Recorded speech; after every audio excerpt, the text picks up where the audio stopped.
Pemirsa, kita lanjutkan kembali perbincangan bersama dengan Ibu Suryani Motik, beliau adalah Ketua Umum Bidang Sosial dan Kebencanaan dari Kadin Indonesia.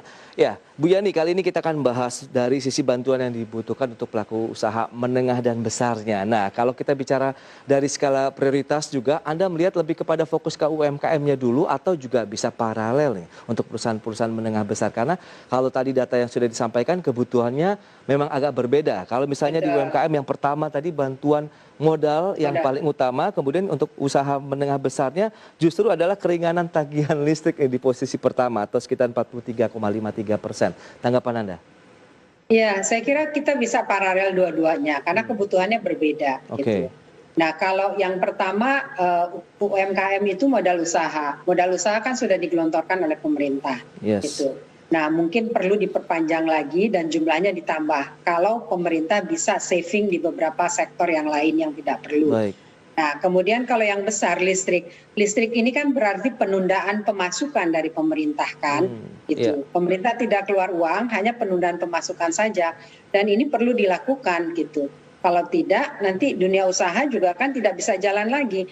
Kalau listriknya diputus sama sekali nggak jalan juga. Nah, sementara minimal bantuan listrik ini yang bisa dilakukan dihapus saja minimumnya. Oke. Jadi ada tadi minimum charge-nya gitu. Itu kalau dihapus terutama di pabrik, di mal dan di hotel itu akan sangat membantu dunia usaha untuk bertahan. Nah, kita sama-sama sharing pain lah. Itu berbagi beban lah dalam keadaan seperti ini. Kita paham pemerintah juga punya beban, tapi dunia usaha juga punya beban karena dua-duanya sama-sama dibutuhkan oleh negara. Iya. Untuk keberlangsungan kehidupan satu negara gitu. Baik. Nah, kemudian relaksasi juga ini kan pemerintah sudah taruh uangnya di bank.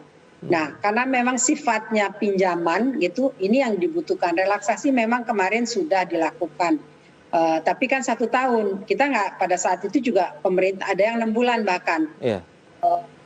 Pada saat itu kita nggak ada yang bisa memprediksi bahwa pandemi ini akan berlangsung sampai sekarang. Dan kali ini orang bisa melihat mungkin pandemi bisa berlangsung sampai dengan 3 tahun, 5 tahun. Dan pemerintah juga sudah menempatkan uangnya di bank.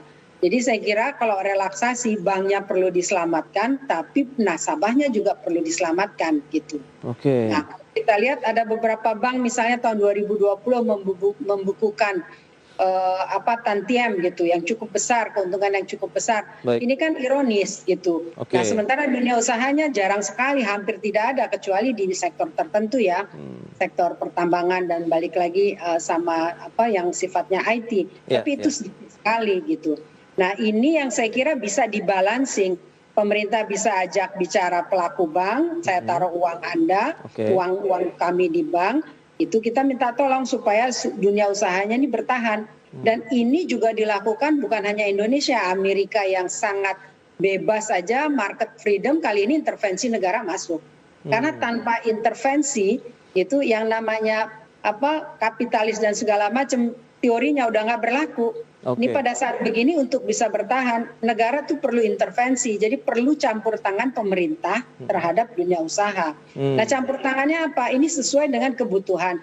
Ini hasil BPS mestinya dijadikan rujukan oleh PEN, termasuk oleh kementerian, bagaimana untuk membantu dunia usaha dan bagaimana mensikapinya. Ini bagus sekali menurut saya. Baik. Tapi kesimpulan kalau kita cermati dengan kondisi seperti saat ini, langkah-langkah pemerintah pun juga sebenarnya sudah berdasarkan dari beberapa data yang masuk begitu kan, baik dari BPS ataupun lembaga-lembaga lain ataupun dari kementerian fungsional sendiri begitu. Anda melihat apakah sudah mengarah ke sana begitu? Paling tidak memang harus ada sinergi nih antara pemerintah, dunia usaha begitu untuk bersama-sama begitu kita bisa bertahan di tengah pandemi.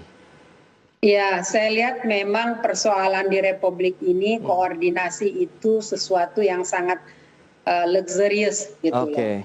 Mewah, barang mewah.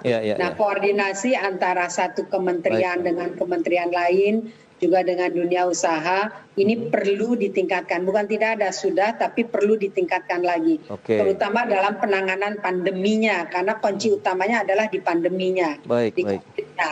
Nah, baru nanti bantuan-bantuan yang lainnya. Karena banyak sekali anggaran pemerintah yang belum cair, duitnya sudah ada, tapi belum dilaksanakan. Ini yang memperlambat juga penanganan pandemi. Begitu juga di sektor lainnya. bagaimana supaya bantuan ini dipercepat agar dunia usaha bertahan, terutama bantuan modal ya untuk yang UKM, dan bantuan relaksasi dan bantuan untuk listrik ini saya kira masih belum dijalankan, ini yang perlu dilaksanakan. Iya, ini karena Bu Yani yang merasakan langsung begitu ya, bagian daripada Iya, teman-teman pada teriak semua gitu, kasihan juga ya. Berarti memang kita tunggu saja nanti action berikutnya ya dari pemerintah. Bu Yani, mohon maaf ini waktu terbatas. Terima kasih banyak nih atas waktu dan sharing yang sudah diberikan. Semoga bermanfaat juga bagi pemirsa IDX Channel. Selamat melanjutkan aktivitas Anda kembali dan stay healthy, Bu Yani. Terima kasih Pras atas kesempatannya. Baik Ibu. Ya pemirsa.